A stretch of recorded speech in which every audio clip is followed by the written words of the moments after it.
Eslimaydı deme her gün yadımdasan, İzdimisem rencip yürüme yanımdasan.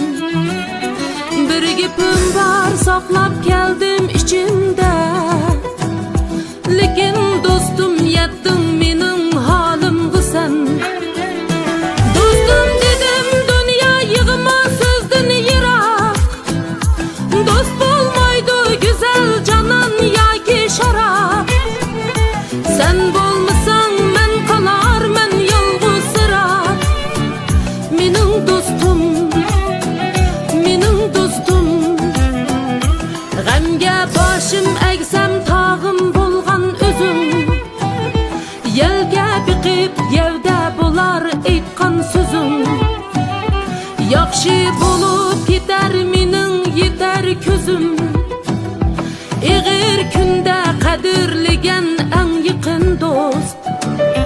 Qo'rqma do'stim, boylik dunyo tepilar, ko'ngil kulsa hamma eshik echilar.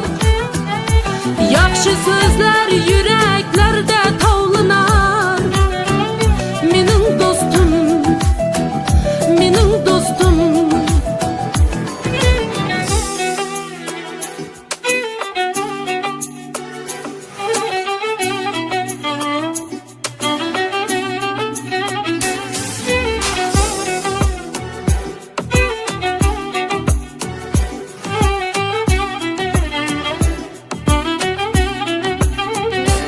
Ağrıq kunda qiynalsangmı xizmat qildim.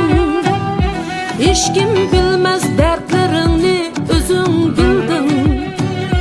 Rahmisi yo'q qismatingga biqib kulding. Sen bo'lg'ash men yolg'iz emas jinim do'stim. Do'stim dedim dünya yig'ma so'zdin yirak, do'st bo'lmaydi güzel canan yoki şarap. Sen bolmasan men qalar men yolg'usirab. Mening dostum, mening dostum. Eslimaydi deme her gün yadımdasan, izdimisem rencip yürüme yanımdasan. Bir gipim var saklap geldim içimde, lekin dostum yettin mening halimga sen.